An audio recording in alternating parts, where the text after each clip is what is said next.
तो class 8 chapter physics. तो आज के हम चैप्टर के अंदर पढ़ेंगे pressure exerted by fluid. Pressure exerted by fluid,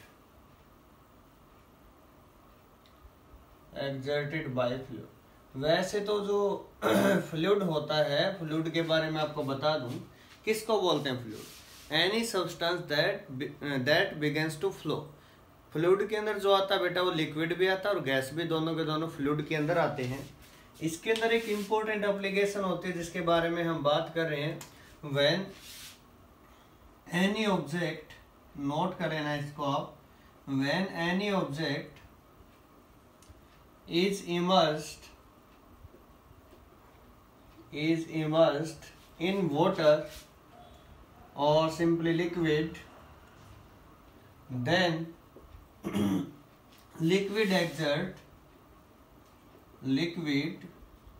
exert a force on it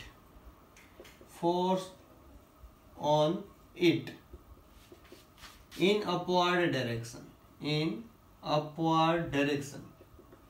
That force is called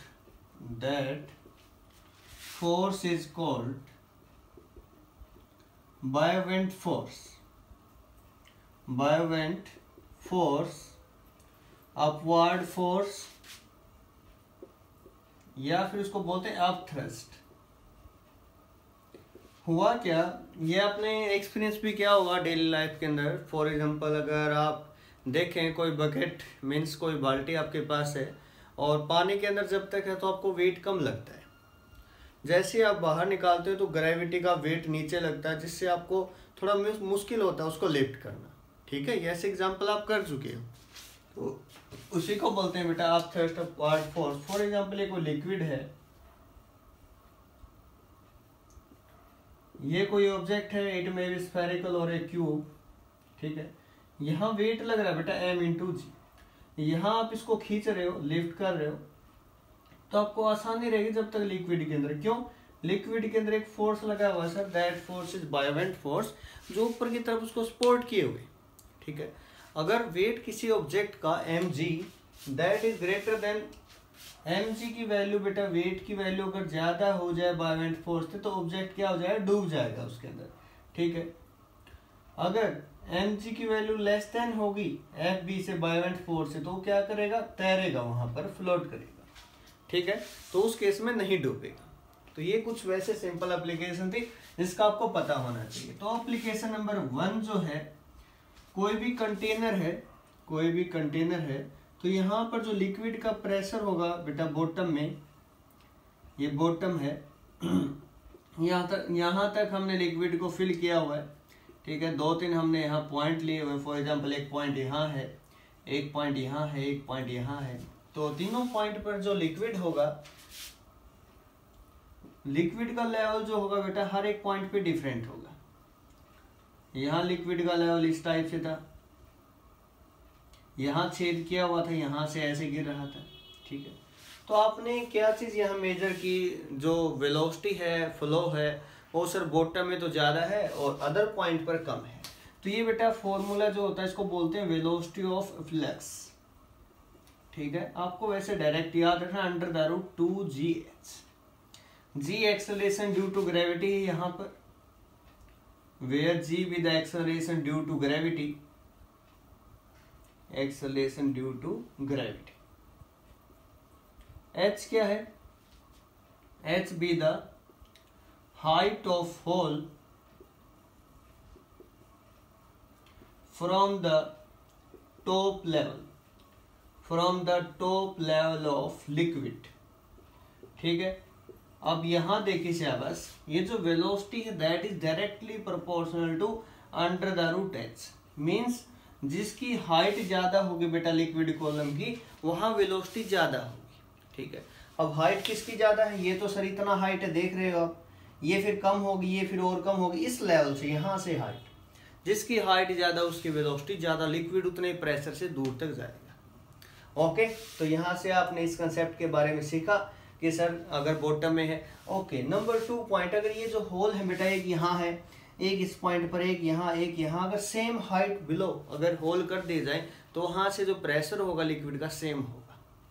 बात समझ में आ रही है? मैं कह रहा हूँ बेटा अगर लिक्विड के अंदर सेम हाइट पर 4-5 छेद कर दिए जाए, ठीक है, सराउंडिंग में उसके, तो वहां से जो लिक्विड आएगा वो सेम लेवल में आएगा, ठीक है, उसके अंदर कोई चेंजिंग नहीं होगी। अगर वो लेवल डिफरेंट हाइट पर है तब डिफरेंट आएगा, ठीक है। तो आपने इसके बारे में जाना। नंबर 2 हम बात करें, जो डैम होते हैं आपने देखे होंगे बॉटम से थोड़ी सी उनकी जो इस टाइप से होते हैं, थिक होते हैं। क्यों? क्योंकि जो बॉटम में प्रेशर क्या होता है, ज्यादा। क्यों? हाइट के अकॉर्डिंग बेटा, हाइट जितना ज्यादा होगा लिक्विड कॉलम का, प्रेशर उतना इंक्रीज होता चलेगा। यहाँ हाइट कम है, फॉर एग्जाम्पल ये कोई कंटेनर है, यहाँ हाइट कम है, लिक्विड इसके अंदर फिल है, यहाँ हाइट कम है तो प्रेशर कम। हाइट धीरे धीरे बढ़ रही है तो लिक्विड का जो प्रेशर है that is directly proportional to H. तो हाइट के साथ बढ़ेगा, नीचे हाइट ज़्यादा होगी तो प्रेशर ज़्यादा होगा, तो टूटे ना। इसलिए डैम या ब्रिज जो होते हैं तो उनको क्या करते हैं, जो डैम जो होते हैं बॉटम से उनको थिक रखा जाता है। क्यों? वहाँ पर सर प्रेशर ज़्यादा आपको बताना है, because pressure is directly proportional to the height of the container, that's why dams are thicker at the bottom. Okay,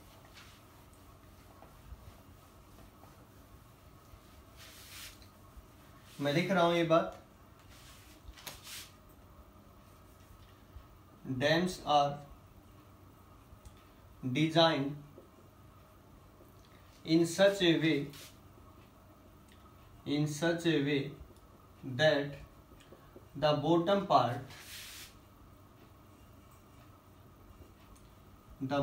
part of dams are thicker than the upper part, because pressure exerted by the liquid is directly proportional to the height of liquid column। ठीक है, bottom में height ज्यादा होगी तो वहां pressure भी क्या होगा बेटा, ज्यादा होगा। ठीक है, तो आपको इसके लिए मैं एक रिलेशन यहां लिख रहा हूं जो आपको याद रखनी है। P इज इक्वल टू, आपको याद रखना है बेटा, डी रो जी। ठीक है, डी रो जी भी लिखा होगा, कहीं एच रो जी भी लिखा होगा। ये है क्या, वेयर डी क्या है, डेप्थ बिलो द सरफेस। रो क्या है, डेंसिटी ऑफ लिक्विड, जो भी लिक्विड है बेटा डिफरेंट होगी डेंसिटी। जी क्या है, एक्सेलरेशन ड्यू टू ग्रेविटी। तो इस टाइप से है ये डेप्थ, जो इसकी स्पेलिंग जो है ठीक कर लेना थोड़ी इसके अंदर। तो P इज इक्वल टू क्या होगा बेटा, डी रो जी। डी क्या डेप्थ, रो क्या डेंसिटी, और जी क्या acceleration due to gravity. Okay, जितनी ज्यादा डेप्थ होगी प्रेशर उतना ही ज्यादा होगा below the surface of water level. Number 2, density of material जितनी ज्यादा होगी उसी प्रकार से प्रेशर ज्यादा होगा। ठीक है, जी एक्सेलरेशन ड्यू टू ग्रेविटी, इसकी वैल्यू हम सेम लेकर चलते हैं 9.8 मीटर पर सेकेंड स्क्वायर। तो ये दो पैरामीटर है जो आपको याद रखने हैं। नंबर 1 और 2 केस ये था बेटा। नंबर 3 अगर हम बात करें, अगर कंटेनर के अंदर लिक्विड फिल है, ठीक है, यहां तक लिक्विड फिल है, यहां हमने एक प्रेशर मीटर लगा रखा है जो प्रेशर मेजर करेगा। नंबर 2 इस टाइप से, यहां भी हमने एक प्रेशर मीटर लगाया हुआ है। ठीक है, सेम एरिया है, तो इसके अंदर भी जो लिक्विड है सेम हाइट तक है। ठीक है, तो यहां से अगर आपसे पूछ ले कि सर किसके अंदर यहाँ प्रेशर की रीडिंग ज्यादा होगी, अगर हाइट दोनों की सेम है ना बेटा, रीडिंग के अंदर कोई चेंज नहीं आएगा, और सेम लिक्विड है तब। अगर दोनों के अंदर सेम लिक्विड फिल है, सेम हाइट तक है, तो प्रेशर की रीडिंग में कोई चेंज नहीं आएगा। इट मीन्स जो प्रेशर होता है that does not depend on the shape of the container. Pressure does not depend on the shape of the container, but it depends on the depth और height of the liquid column. Okay, pressure does not depend on the shape of the container. Quantity liquid की पूछ ली जाए तो वो आप shape of container के according बता सकते हैं, लेकिन प्रेशर की बात की जाए तो जहाँ हाइट सेम है, सेम लिक्विड है, तो वहाँ प्रेशर भी क्या होगा, सेम रीडिंग देगा, कोई रीडिंग के अंदर कोई चेंज नहीं आएगा। ओके, ये चीज़ें जो आपको याद रखनी है, जो मैं बता रहा हूँ कि किस टाइप से सेम रहेगा, और उम्मीद करता हूँ आप इन सभी को याद रखेंगे। उसके बाद देखिए सिलेबस एक बहुत ही इंपॉर्टेंट है, पास्कल लॉ बोलते हैं। तो पास्कल लॉ किस टाइप से होगा, तो देखिए syllabus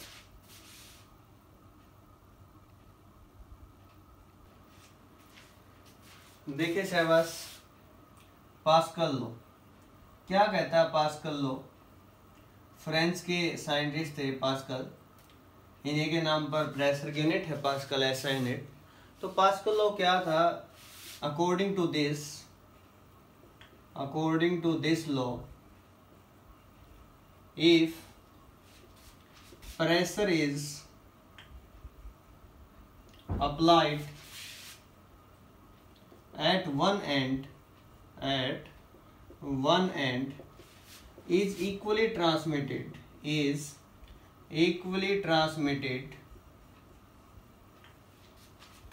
in all direction. It is equally transmitted in all direction in an isolated system. Isolated system के अंदर प्रेशर अगर एक पॉइंट पर अप्लाई किया जाएगा, वो हर एक पॉइंट पर इक्वली ट्रांसमिट होगा। एग्जांपल देख लें शहबाज उसका। फॉर एग्जांपल ये कोई कंटेनर है, ठीक है, यहाँ ये पिस्टन है, हमने यहाँ फॉर एग्जांपल प्रेशर अप्लाई किया P, यहाँ एरिया A है, फोर्स F अप्लाई किया, तो प्रेशर हुआ F/, ठीक है। लिक्विड फिल है बेटा इसके अंदर, कंप्लीटली लिक्विड से फिल है ये। ओके, तो यहाँ देखिए सिलेबस, अगर यहाँ एरिया कम है, ठीक है, यहाँ एरिया मान लिया मैंने कि सर A/2 है, तो यहाँ जो है प्रेशर कितना लगेगा, तो फोर्स जो होगा, फोर्स कितना लगेगा, प्रेशर सेम रहेगा हर एक पॉइंट पर। तो प्रेशर का फॉर्मूला क्या होता है बेटा, फोर्स अपॉन एरिया। तो एरिया अगर आधा लगा बेटा, हाफ लगा, तो फोर्स भी हाफ होगा। मीन्स बात क्या है, जो हर एक पॉइंट पर रिलेशन यही रहेगी। अगर मैं बोल दूं कि सर यहाँ पर एरिया 3 टाइम्स हो गया, तो अब यहाँ प्रेशर तो P रहेगा, लेकिन फोर्स कितना हो जाएगा, 3 टाइम्स हो जाएगा बेटा, ठीक है। रिलेशन 3 से 3 कैंसिल, मीन्स तो रिलेशन यही बनेगी F/A। ओके, एरिया कम है तो वहाँ फोर्स भी कम लगेगा, एरिया ज़्यादा है वहाँ फोर्स ऑटोमेटिक ज़्यादा लगेगा, ठीक है। इसकी एप्लीकेशन क्या है, किस टाइप से इसको करते हैं, तो देखिए शाबाश, हाइड्रोलिक मशीन है, हाइड्रोलिक ब्रेक है, हाइड्रोलिक प्रेस है, ये सभी के सभी जो है इसी के ऊपर बेस है। कैसे काम करते हैं, ठीक है। फॉर एग्जांपल अगर मैं बात करूं, यहाँ ये कोई सिस्टम है, आप देख पा रहे हैं, ठीक है, लिफ्ट में भी यही होता है। तो यहाँ इस टाइप से अरेंजमेंट बनाया हुआ है। ओके, लिक्विड फिल किया हुआ बेटा यहाँ तक, इस टाइप से दोनों एंड ओपन है। यहाँ कोई लोड रखा हुआ है, ठीक है, कुछ भी लोड हो सकता है बेटा, दैट में भी कार, बस, जो भी है, सर्विस स्टेशन पर भी इसी का यूज करते हैं। यहाँ ये जो एरिया आप देख पा रहे हो बेटा, एरिया कम है, ये एरिया यहाँ पर देख रहे हो, that is larger than this area. Okay, तो मैंने यहाँ पर फोर्स अप्लाई किया बेटा, ठीक है, मैंने यहाँ जो फोर्स अप्लाई किया दैट इज F, ठीक है। अब जब मैं यहाँ फोर्स अप्लाई करूंगा, ये अप्लाइड फोर्स है बेटा, मैंने जो अप्लाई किया, अप्लाइड फोर्स, यहाँ जो फोर्स लगेगा वो क्या होगा बेटा, जनरेटेड या प्रोड्यूस्ड, ठीक है, वो तो हमने अप्लाई नहीं किया, प्रोड्यूस हुआ वो किसकी हेल्प से, with the application of pascal law. अब यहाँ जो प्रेशर है क्या इस पॉइंट पर, इसको मैं बोल रहा हूँ A, इसको एंड P बोल रहा हूँ, इसको एंड Q बोल रहा हूँ, ठीक है। एट एंड P एंड पर प्रेशर क्या है, प्रेशर को P से लिखा, फोर्स अपॉन एरिया, ठीक है। अब ये तो किस एंड पर था, P एंड पर। अब मैं बोलूँगी प्रेशर सर Q एंड पर क्या होगा, ठीक है।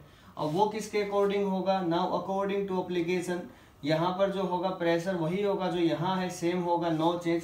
और यहाँ प्रेशर क्या होगा, फोर्स कितना है, जितना यहाँ पर जनरेट हुआ वो मैंने कैपिटल F मान लिया कि कैपिटल F फोर्स यहाँ लगा है, तो capital F/A। Now according to Pascal law, Pascal law की एप्लीकेशन हम करते हैं according to Pascal law. Pascal law के अकॉर्डिंग क्या, प्रेशर हर एक पॉइंट पर सेम रहेगा, जितना P पॉइंट पर उतना है Q पॉइंट पर, तो pressure at point P is equal to pressure at point Q, ठीक है। तो प्रेशर एट पॉइंट P है क्या, F by A that is equal to capital F by A। हमें सर इसका पता है, A का पता है, इस A का पता है, लेकिन F हमारे लिए अननोन है। ये जो कैपिटल F देख पा रहे हो दैट इज अननोन क्वांटिटी, जिसकी वैल्यू हमें क्या करनी, फाइंड आउट करनी। तो जिसकी वैल्यू फाइंड आउट करनी हो बेटा उसको एक साइड और सबको एक साइड, तो F इज इक्वल टू क्या हुआ, small f into capital A by E। इस रिलेशन से मुझे ये बताओ शहबाज, कैपिटल F बड़ा है या स्मॉल है? नहीं आइडिया लग रहा तो आप एक चीज याद रखना हमेशा, ये जो मैं बता रहा हूं आपको, यहां देखें ए या ये बड़ा है, ये बड़ा है, इसको 10 मान लो, इसको 5 मान लो, ठीक है, इसको 10 मान लो, इसको 5 मान लो। ये देखो शहबाज यहाँ f के साथ तो मल्टीप्लाई 5 है, इसके साथ 10 है। अब भी नहीं पता चला सर कौन सा बड़ा है। ये मान लिया रिजल्ट दोनों साइड से कितना है बेटा, 50 रिजल्ट आया, कितना 50 कब आएगा, जब ये f कितना हो 10, ये f कितना हो 5, तो इन दोनों में से 10 बड़ा है 5 बड़ा है, 10 बड़ा है सर। मीन्स यहाँ जो फोर्स लगेगा वो बड़ा है या ये फोर्स बड़ा है, यहाँ जो फोर्स लगा वो बड़ा है, ठीक है। क्यों? क्योंकि यहाँ एरिया ज्यादा था, एरिया ज्यादा था, वहाँ एरिया कम था। कम एरिया कम फोर्स, ज्यादा एरिया ज्यादा फोर्स, ठीक है। ये एप्लीकेशन किसकी, पास्कल लॉ की। तो पास्कल लॉ के एप्लीकेशन का हमने यूज किया और बताया कहाँ हम छोटे से रीजन के अंदर स्मॉल फोर्स अप्लाई करके लार्ज फोर्स जो है प्रोड्यूस कर सकते हैं दूसरी side with the application of pascal law. समझ आया? पास्कल लॉ की डेफिनेशन क्या थी, ये थी इन एन इनक्लोज्ड या आइसोलेटेड सिस्टम अगर हम किसी एक पॉइंट पर प्रेशर अप्लाई करते हैं that is equally transmitted in all direction, equally transmitted होगा हर एक डायरेक्शन में। पास्कल जो फ्रेंच के साइंटिस्ट थे उन्होंने ये लॉ दिया था, उन्हीं की नेम पर है पास्कल लॉ। एप्लीकेशन है इसकी बहुत इंपॉर्टेंट, हाइड्रोलिक ब्रेक है, हाइड्रोलिक जैक, हाइड्रोलिक लिफ्ट, ठीक है, तो इसका हम यूज करते हैं। Okay, thanks for watching.